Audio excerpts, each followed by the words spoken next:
goes to Agra, then the rest is history. When he looks at Agra, his actually first thoughts is another Britisher's book I read on Agra, and I described it.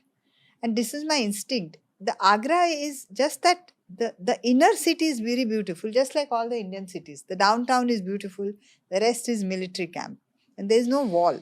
So Shivrai knows that if I can attack Agra, I can take over Agra. It's so vulnerable. There is no wall. It's not a walled city.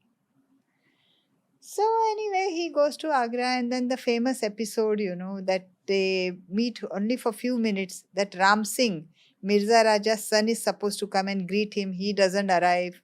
One Sarai is a guest house which is given to Shivrai is not up to the mark, and nobody comes to greet him. And then at the day of the birthday, Bacha's birthday, there is some misunderstanding, and Shivrai gets late to go into the darbar. By the time all the function in Diwani Aam is over and they have gone to Diwani Khas, and then Shivrai sees Jaswant Singh Rathod in front of him. See, in Mughal court, where you stand is most important thing. That's your designation.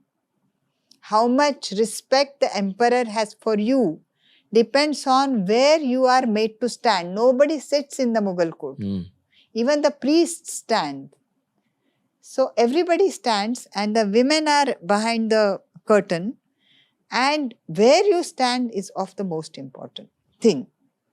So when Shivrai sees Jaswant Singh Rathod in front of him, he gets very angry that what's my respect here, because Shivrai is not used to bowing down to anybody. See, there are many protocols in the Mughal court. You cannot show your backside to the emperor. You have to do kurnisat. That means you have to hold your head and bow your head, and then you have to fall to your knees, saying that my intellect and my brain and my being, my soul belongs to you. I will do anything for you. That is kurnisat. Shivrai has not done kurnisat to anyone. So that all this, and the heat of the northern heat, it's summertime, it's May. Everything works in his head, and he walks out. He tells, I know you, Bacha, and he actually gives a couple of bad words there. In Marathi? Yeah, in Marathi. And then he walks out, and his son also walks out. And then it's a breach of it's a crime what he has committed. But this is the only interaction between Aurangzeb That's and all there is to it. Shivrai ever. Ever. That's all there is to it. This 10 minutes of drama. Wow. Which changed the course of history. Course of history. Then Shivrai is put under house arrest.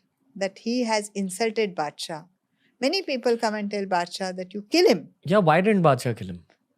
Like, as in, because I'm talking from his psychology. Yeah. So the thing is, what Badshah thinks is that let him be under house arrest, and Badshah wants all these 12 forts, the keys of those 12 forts, remaining forts. So the Maratha base is completely wiped out.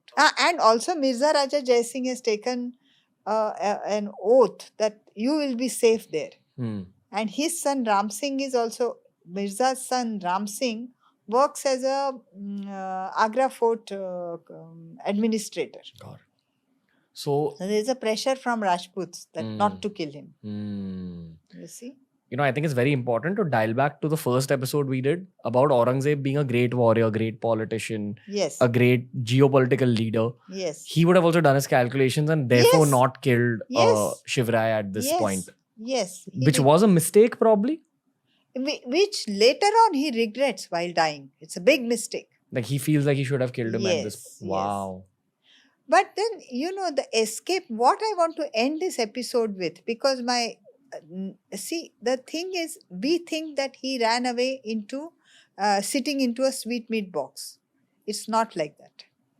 There are many hypotheses, and I have taken the most logical one in my book, which I can explain you in the next episode, how he runs away from there and what impact it has on Aurangzeb's psyche and what impact it has on Shambhu Raj's psyche, which is this triangle of Badshah Aurangzeb, Shivrai and Shambhuraje. It's very dramatic, in history. The changes that happen in the minds of Badshah Aurangzeb and Shambhuraje, because Shivrai runs away, Shivrai escapes, leaving Shambhaji, Shambhuraje in Mathura. And what psychological impact Shambhuraje had of that act of Shivrai is a subject to study. And what impact of Aurangzeb had, how Shivrai hoodwinked him, and what impact he had, how he was raging actually. It was like a rage. And what kind of destruction then Badshah Aurangzeb planned for the Deccan, that he wanted to bathe the Deccan with Bhosle blood. You see, that was his how he got obsessed with Deccan, and how the entire history changed is my next book, Life and Death of Shambhaji, If you enjoyed this video, just know that this entire channel is full of playlists that'll take you down different pathways of learning. All sorts of subjects, all sorts of genres, all sorts of guests, but the one commonality, lots of knowledge. Enjoy TRS Clips.